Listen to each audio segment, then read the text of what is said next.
Hello, bird people. Happy Friday.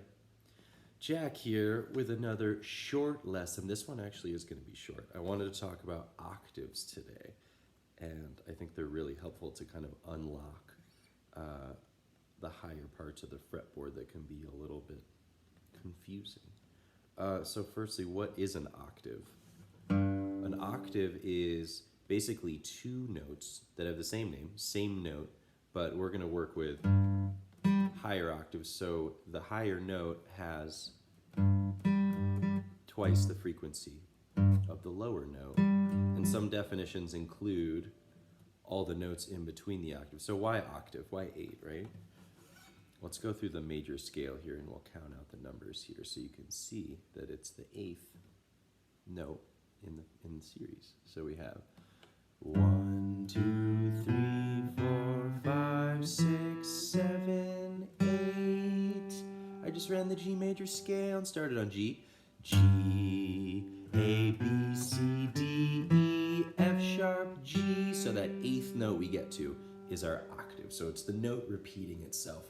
And if we went linearly,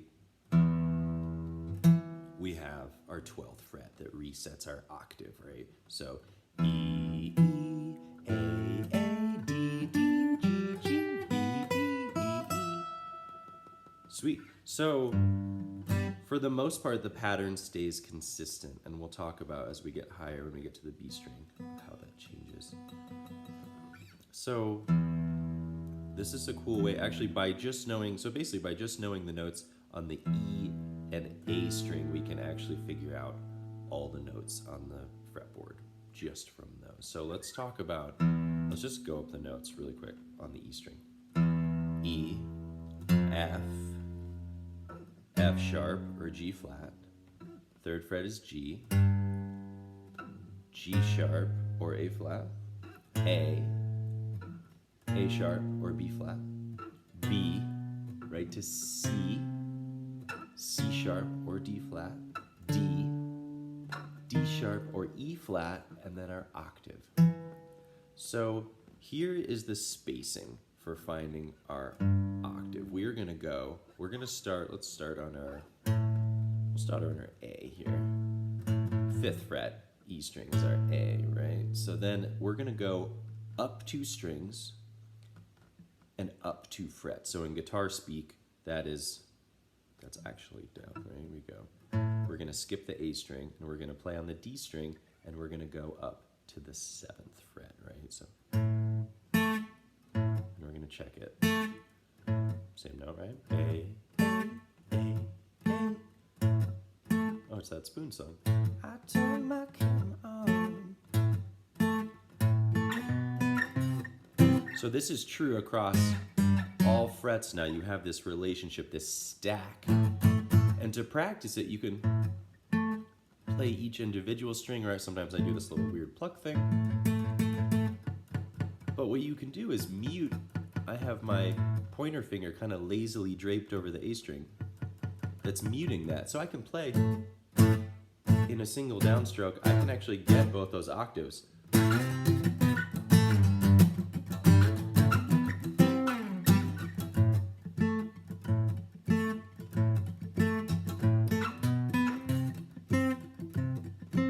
So that's our E string.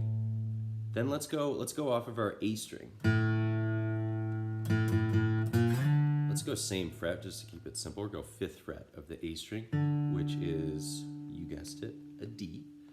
And we're gonna keep the spacing stays the same here. So we're gonna skip our G string, mute it, and we're gonna go up 2 strings, up 2 frets. And we have that same stack relationship. So now, if I know my A string notes, I know also my G strings. I think I misspoke. We skipped the D string. Go to the G.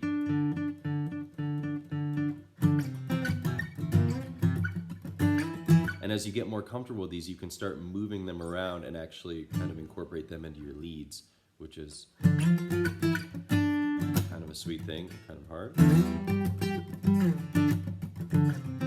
Has a really cool effect. effect though, of that doubling. So now we get to the weird part of the guitar, which is the B string. Why is the B string weird? It's because that's the only string where the pattern changes of the relationship between every string. Up until that point, every string is spaced out in fourths, right? E, A, here comes the bride, here comes the bride, here comes the bride. And then from our G to our B, it's a major third. So it's a half step lower than the rest of our strings. So to accommodate for that, in our spacing, we're gonna start on the 5th fret again. And you might be saying, okay, what note is that? Shoot.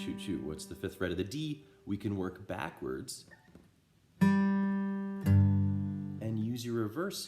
Go to the low octave, and you're like, oh, that's a G. Okay, that's just a higher G, great. We're gonna start on that G, and now we're gonna skip, we're gonna go up 2 strings again.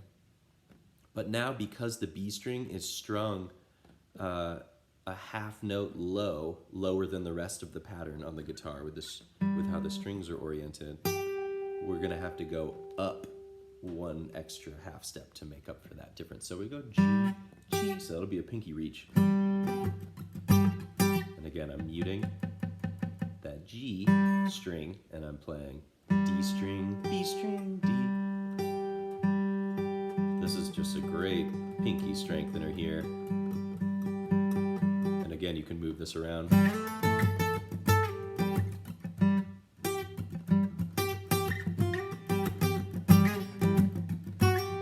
And then last but not least,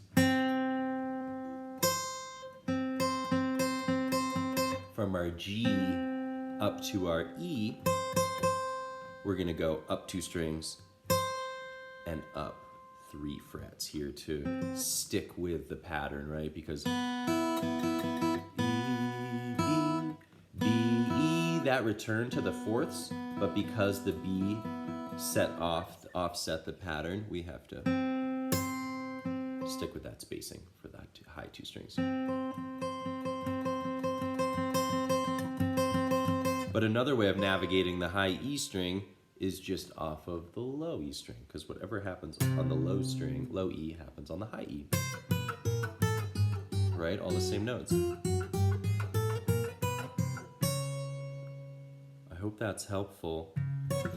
Feel free to write any questions, comments in the comment zone or direct message. And let me know also if you guys have any ideas for things you'd like to work on or things that are confusing in guitar land. As always, thanks for watching. Be well. Thank you.